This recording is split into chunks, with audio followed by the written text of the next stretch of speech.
Pernah nggak sih, Anda ngerasa kayaknya udah di ujung batas gitu? Energi rasanya habis banget sama kerjaan atau ya tuntutan hidup sehari-hari. Kalau iya, tenang aja, Anda nggak sendirian kok. Buku Optimal yang jadi acuan kita kali ini, nyebutin ada survei yang nunjukin angka burnout itu naik. Dari sekitar 30% di tahun 2020, jadi 38% di 2022. Ada contoh nyata juga, kayak perawat ICU, Ashley Harlow, yang akhirnya resign saking nggak kuat sama tekanan pas lonjakan COVID dulu. Berat banget pasti ya. Nah, di pembahasan kita kali ini kita mau coba bedah lebih dalam nih, bab 6 dari buku Optimal tadi. Judulnya, Dari Kelelahan Menuju Ketahanan.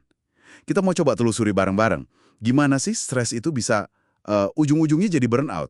Dan yang paling penting, gimana caranya bangun ketahanan diri? Ini khusus buat Anda. Betul, betul. Bab ini tuh kayak ngasih peta gitu ya, perjalanan dari stres yang nggak kelar-kelar. Kalau dibiarin terus, ini beneran bisa nguras emosi kita, sampai akhirnya motivasi hilang sama sekali. Nah, itu yang namanya burnout. Tapi ada satu hal yang seringkali krusial tapi kelewat. Seberapa parah stres yang kita rasain, itu ternyata sangat tergantung sama cara kita menilai situasinya. Ingat kutipan filsuf Epictetus kan? Bukan kejadiannya yang bikin kita stres, tapi gimana kita nanggepinnya. Wah, ini menarik banget soal cara pandang. Berarti kejadiannya bisa sama persis, tapi karena cara ngelihatnya beda, tingkat stresnya juga beda gitu ya. Misalnya kayak tadi, soal deadline yang kelewat itu. Tepat sekali. Coba ubah cara pandang dari, wah, saya gagal total nih. Jadi, oke, ini kelewat. Apa ya yang bisa dipelajari biar besok lebih baik? Nah, itu bisa ngurangin beban stres banget. Tapi kalau cara pandang ini nggak diubah, stres numpuk terus, ya burnout bisa muncul. Dan tanda-tandanya tuh jelas banget. Sumber ini nyebutin beberapa nih. Ada kelelahan emosi, sampai rasanya mau ngapa-ngapain tuh haduh susah banget, terus jadi sinis. Kayak contohnya Connie di buku itu, pengacara yang awalnya idealis banget, lama-lama jadi sinis sama kerjaannya.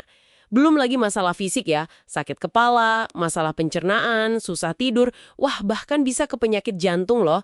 Dampak mentalnya juga ada, kayak depresi, jadi males gaul, sampai penyalahgunaan zat. Konsekuensinya di kerjaan, ya jelas produktivitas turun, sering absen, dan ujung-ujungnya ya banyak yang milih keluar. Datanya bilang 16% orang resign itu ya karena stres. Waduh, jadi bener-bener ya, stres numpuk itu efeknya kemana-mana. Nggak cuma perasaan doang, tapi fisik, mental, kerjaan kena semua. Terus, kalau otak kita sendiri gimana? Pas lagi stres berat gitu, apa yang terjadi di dalam kepala kita? Dibahas juga nggak di buku ini? Ada.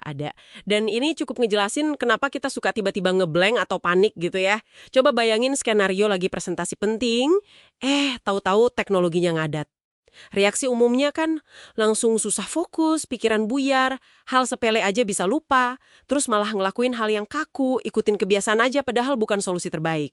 Nah, secara simpelnya, otak kita tuh ngelepasin hormon stres, kayak katekolamin, itu yang bikin kita siap lawan atau lari.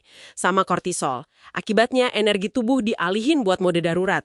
Kendali otak kita tuh kayak, dibajak gitu. Pusat berpikir rasional kita kalah sama bagian emosi. Jadinya, Perhatian kita jadi sempit, fokusnya cuma ke ancaman di depan mata, jadi susah mikir jernih buat cari jalan keluar. Pantesan ya. Kalau lagi stres berat, emang kayaknya susah banget mikir lurus gitu. Oke. Jadi kita udah tahu nih dampaknya ke otak juga. Nah, pemicu stres utamanya apa aja sih yang disorot di bab ini? Biar kita bisa lebih, waspada gitu. ini ngebagi jadi beberapa area utama sih. Yang pertama itu soal ketidakseimbangan antara beban kerja sama imbalannya. Imbalan ini nggak cuma soal gaji ya, tapi juga pengakuan, status, atau bahkan rasa pekerjaan kita tuh bermakna apa enggak. Uniknya lagi, kekurangan kerjaan atau ngerasa nggak berguna itu juga bisa jadi stressor kuat loh. Kedua, soal rasa diperlakukan nggak adil atau bias. Misalnya ya, pengalaman seksisme pas rapat atau data diskriminasi yang disebut naik dari 25% di 2019 jadi 28% di 2022. Ada juga yang namanya stereotype threat, itu rasa takut dinilai jelek gara-gara stereotip, malah bikin performa beneran turun. Ketiga, stres yang datangnya dari dalam diri kita sendiri. Kayak, takut gagal, takut gak mampu, apalagi pas mulai peran baru. Atau sifat perfeksionis yang bikin kita terlalu keras sama diri sendiri. Contohnya kayak guru atau pengacara baru di buku itu.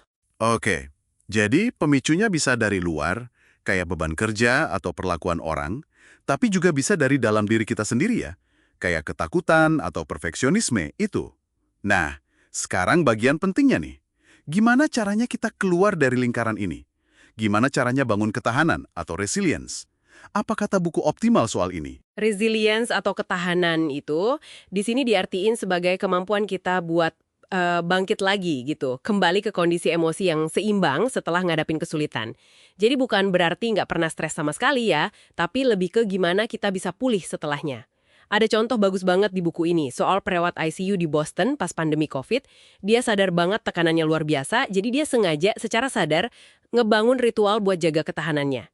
Kayak lari pagi buat dirinya sendiri, terus Zoom sama teman-teman buat ngobrolin hal lain di luar kerjaan, meditasi singkat, rutin nelpon keluarga. Ini bukti kalau ketahanan itu bisa dibangun, bukan cuma bakat dari lahir aja. Bisa dibangun. Wah, itu kabar baik banget terus. Strategi-strategi kuncinya apa aja nih yang ditawarin di bab ini? Ada beberapa strategi inti yang disebutin. Pertama, yang banyak kaitannya sama mindset kita, yaitu nemuin makna atau purpose dari apa yang kita kerjain. Ini bisa bantu kita ngelihat kejadian negatif dari sudut pandang yang beda dan akhirnya mempercepat pemulihan. Terus fokus pada tugas sama latihan mental, kayak mindfulness atau meditasi gitu. Ini udah terbukti bisa ngurangin reaktivitas kita sama stres. Jadi ngubah cara pandang sama ngelatih pikiran itu kuncinya ya. Selain itu, ada langkah-langkah yang lebih aksi nyata gitu nggak? Ada, tentu aja. Misalnya, secara sadar mengelola konflik antara kerjaan sama keluarga. Ya diakui aja kalau emang ada ketegangan di situ. Terus cari dukungan kalau bisa, kayak contoh guru di buku yang punya pasangan suportif banget. Lalu mengubah apa yang emang bisa kita ubah. Ini mirip prinsip doa ketenangan itu ya. Kalau sumber stresnya nggak bisa diubah ya fokus kelola reaksi kita.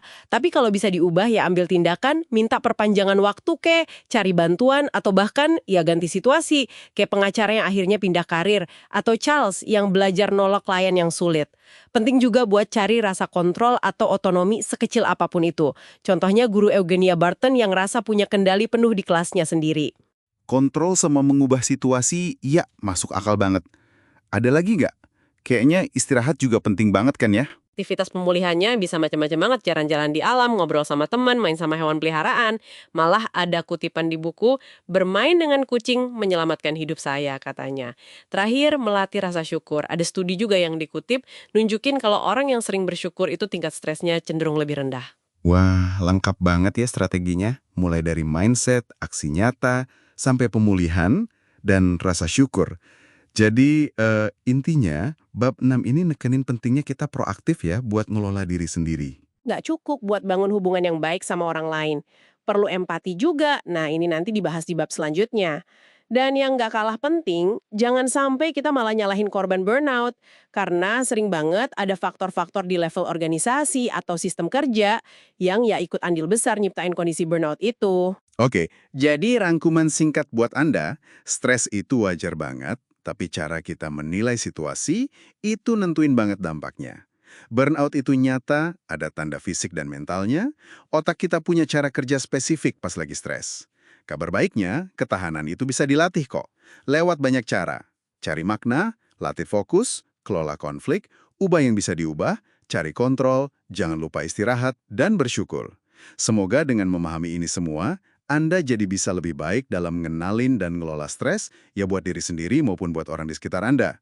Ingat, tujuannya bukan nahan emosi, tapi ngelolanya dengan baik. Sebagai penutup nih, bab 6 ini kan banyak ngasih kita alat ya buat bangun ketahanan pribadi. Tapi ini jadi mancing pertanyaan juga buat direnungkan sama Anda. Seberapa jauh sih sebenarnya tanggung jawab sebuah organisasi atau perusahaan buat secara sistemik mencegah burnout di tempat kerja? Apakah cukup cuma ngandelin ketahanan masing-masing pekerjanya aja? Sesuatu buat Anda pikirkan lebih lanjut.